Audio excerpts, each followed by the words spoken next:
MovieWeb.com. Listening to your character, right, I was kind of hearing some inflections in your voice that went back to some of your comedy stuff. I was like, I can see the look on Tracy's face right now as he's saying this. When you see the final product, can you see a scene where you remember the day that you were doing the voiceover?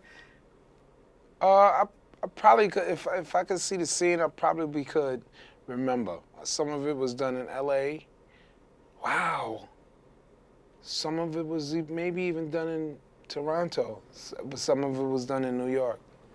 Yeah, it's like listening to a song. You can remember where you were that summer, you know? So it sparks nostalgia, yeah. I saw the film 2 days ago, and I was blown away by how big it was. It's really epic. The action scenes are epic. G-Force? The 3D looks absolutely amazing. Have you seen it yet? No, I haven't seen it. I'm going to see it today. It's like a huge, huge, huge film. And what I thought was like, this is a Jerry Bruckheimer film. Right. With hamsters and guinea pigs. Right. You know? I mean, talk about working with him as a producer. Were you able to interact with him? What does he add? I met him one time. And it was like the coolest, I started off doing stand-up, $25 a show. And now here it is, I'm like doing a Jerry Bruckheimer film with these incredible actors and being a part of this. Have you ever been a part of something that was bigger than yourself? No, not really. Sometimes when you are, sometimes you just don't have the words to express it. People have been asking me all morning and all afternoon to express how I'm feeling about this movie, and I don't have really the words to say it, and I don't want to sound like a complete idiot, so I'm going to try my best. I'm really excited about this movie. I'm really happy about this movie. I mean, I have nieces and nephews too. And it's not often that you become the cool adult. And I think this put me there. It's like I see Jack Black. And I think he's the coolest dude in the world to kids. This may get me to host the Kids' Choice Awards, Who knows, I might be up for the Kids' Choice Awards next year with this, if this is that cool. The film is tremendous. It's spectacularly done, Thank you. really, really big.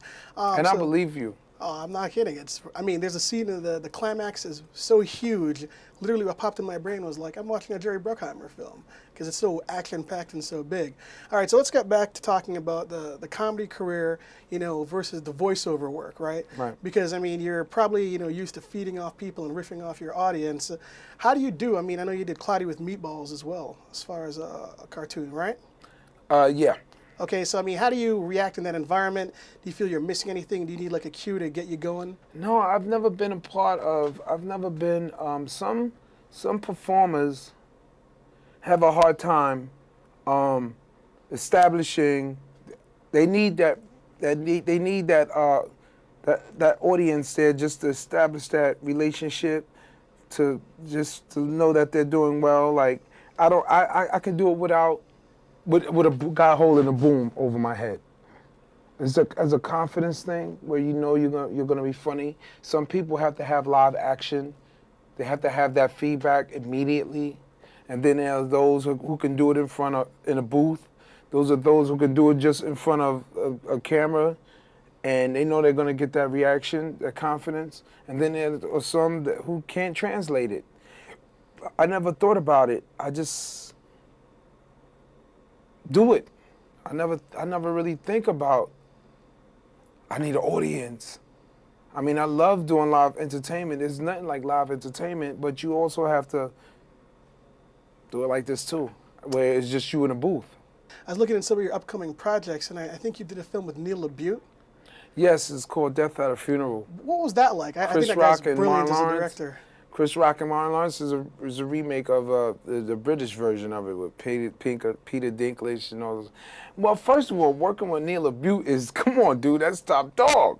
I'm working with Kevin Smith now on a movie with Bruce Willis that we're filming here in New York. It's called A Couple of Dicks, two Brooklyn detectives. And we're working with Neil was incredible. He's just incredible. That's Neil LaBute. Come on, dude. And then working with my two heroes in comedy, which is Chris Rock and Martin Lawrence. So it was a treat. And I can't wait. And my boy Columbus Short, and working with all those people, Danny Glover, and Loretta Devine, and working with these people in this movie that comes out in April. And I hope you enjoy that one too, man, because those are like my comedic heroes. G-Force. in Disney Digital 3D. Oh, yeah!